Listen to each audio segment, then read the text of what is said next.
Copyright disclaimer under Section 107 of the Copyright Act 1976. Allowance is made for fair use, for purposes such as criticism, comment. Most definitely, me peoples. I'm back with another video reaction. This particular video reaction right here is not exclusive about it. You feel me? You know what I'm saying? It's very much a tragedy, but you know what I'm saying? Most definitely, we want to send all prayers and condolences to the Stockton family. You feel me? I'm saying? Hey, with that being said, though, Stockton birthday party turns deadly in mass shooting. Flyboy Dougy speaks. You feel me? Behind the walls, and this is an update for us all areas. Far as the update, so you guys can really understand the people's pain. And not only just that, was meaning to say this in my other videos, but I'm gonna just say this right now. I will leave all the GoFundMe links in my description so people can donate to the families that has been affected by this. So most definitely, you know what I'm saying, we're gonna jump right off into the video. Make sure you like, subscribe, and don't forget to hit that notification bell. Meanwhile, me peoples, let's jump right off into the video. He says he was there for a birthday party and thought he heard balloons popping, but really they were gunshots. He said his back was turned against the entrance, so he didn't know who was shooting at them. He says he saw one little girl lying on the floor. He also saw Amari after he got shot as well. Williams tells me when police arrived, he says they took a long time to get into the building. He says he was trying to help carry the kids out and help them. There's a bunch of kids there. I really like everybody else says that they seen something, but really I was already turned around to the kids.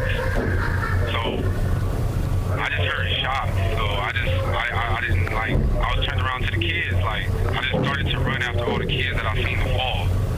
And I started to carry them, and I noticed that when the police came that they didn't run to the kids. They were still pointing the guns. And I was like, the kids is dying. And they wouldn't listen. Any father remembers the day their child is born. He was just like the perfect gift from God. But this father, Patrick Peterson, is now burdened to live with the day his son died. All I could see is my son crawling on the ground and me trying to resuscitate him. At just 14, Amari Peterson took his last breath. He had one bullet hole right above his heart.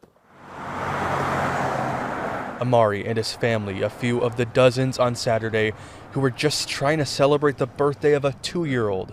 I just heard gunshots, and then the shooter came in, and he came in. I turned my back and I looked at him, and then I just started seeing him shoot. Just sit down. Patrick's daughter was grazed, and in the panic before he could even react, everybody running off, and then my son is just sitting there, just crawling, trying to get up. So I got my baby. I had to hop back over the counter, and I'm trying to see what's going on with him. I'm trying to give him CPR and the bullet, and he just got blood coming out his face. And it's just something that a father should never have to go through. What no one should ever endure is now on a painful replay. Every time I get ready to lay down, I'm like laying over my son while he's sitting there breathing. Trying to breathe. Every day he would tell me, Dad, I love you. Dad, I appreciate you. Every night, every morning. Every night, every morning, that boy would tell me he loved me. A loving boy, a gentle soul, a life taken, and a community shaken. He was loved by so many people. He loved sports, he loved football, he loved basketball. You know, he ran a little bit of track. But overall, he was just a gentle soul. And I just can't see why God would let something like this happen.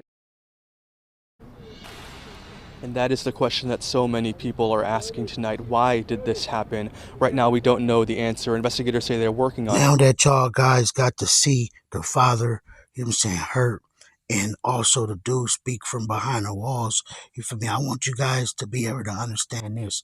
I'm not just talking from a non-experience of feeling some hurt like this. You feel me? My nephew was killed a couple years back, and he was all over every news from Japan to California. You feel me? I'm saying, beat with a hammer. So at the end of the day, I understand they pain to be able to see it on all these social media sites, and it's like it's not a rest in there. You feel me? Then on top of that, some of the people that was you know what I'm saying, family members just behind bars hoping that they could come home and basically, you know, put their peoples to rest, you feel me? So I want to pray for all the family members, you know what I'm saying? I want to continue to say that. The GoFundMe links that I do and I have came across, you know, there will be in the description so that way you guys can show love to the family. I also understand money ain't everything, you feel me? So I'm only just saying that because if they have to bury their loved ones because something like this happened, just unexpected. You know, it is a lot of people that's out there that's feeling their pain already, and you can hit the links. It will go straight to their links, you know. I came across them because I know family members that know them or whatnot, you for me. So at the end of the day, you know, I just want to show my love and use my platform. On it so far, for now, this memorial grows with candles and flowers and so many families now mourning. Amari's family tells me they've received so many calls and texts in the past 48 hours with people showing support. They are raising money online to plan for a funeral, something they would have never planned for, never prepared for, never would have expected. Live in Stockton, Gabriel Porras, ABC 10. Rapper targeted in Stockton mass shooting is hiding out, fearing for his life after being shot at little girl's birthday party. Dad says Stockton. A rapper targeted in a daily birthday party mass shooting that left 3 kids dead is hiding out in fear for his life after he and his wife were both wounded, his dad says. Rapper Mbnel was among the 15 shot at birthday party for a friend's 2-year-old daughter inside Monkey Space, a banquet hall in Stockton. On Saturday evening, his father, Junior Dongan, told the Post. Mbnel, real name Janelle Dongan, had previously fled Stockton and was living outside Sacramento. He had returned to the crime-ridden city of 300,000 people to meet with his rapper pals at the birthday party, his dad said. He just came to jump off a present at his friend's party whose daughter was the celebrant, Junior Dongan said. He was shot, but he is okay. He called me and said, "Don't say anything to anybody." But you're literally talking to the New York Post. But okay. The Stockton-based rapper moved out of the area 2 years ago because he feared for his safety, including an incident where other thugs shot 22 bullets at his parents' house a few years ago, Dongan recalled. "My daughter-in-law was hit in the butt," Dongan continued. "We are worried. I'm worried about my wife, but I can't do anything about it." 3 children and 1 young adult were killed in the shooting, which Stockton Mayor Christina Fugazi said was related to gang violence. You're hiding? Wow. Didn't see that one coming. But you thug-ass gangsters and stuff, man, y'all supposed to be bang, bang, shoot 'em up, no remorse, no nothing. Hit that like button real quick so you can win one of these states at the very end and find out. Let's dig deeper into the story because a lady came out and she said something very perplexing about the whole entire situation. And let me tell you, she said the news got it all wrong.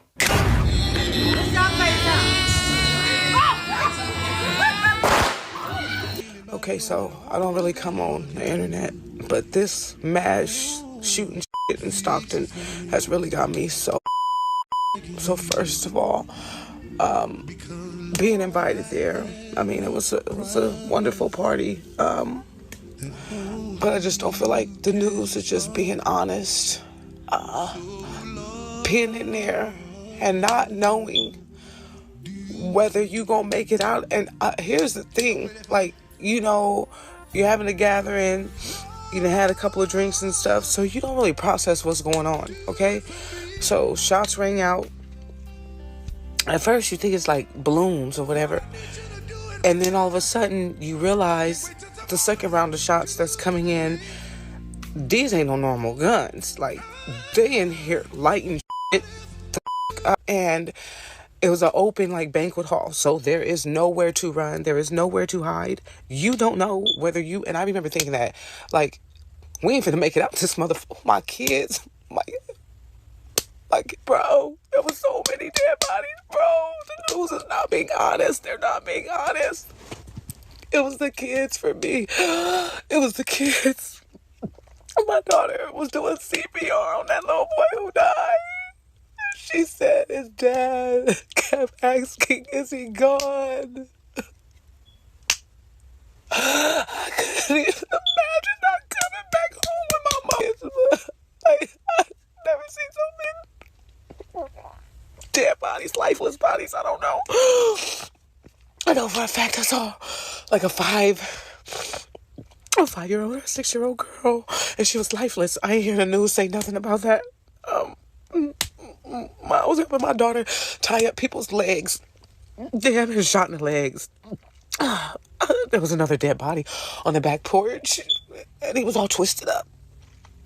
There was nowhere to hide, nowhere, and like when it was going on, like I remember I was thinking smart, thinking, well, where would you stand, and where would you, be, because you couldn't tell if they was in the building shooting or where they was. All you knew is that these was not some ordinary ass guns. It wasn't, and so I don't know. I just remember helping get people to the ambulance, but this is, of course, after it was over, while it was going on. You did not know. My biggest thing right now is picturing if it would have been, not questioning God, but why he spared me and my children.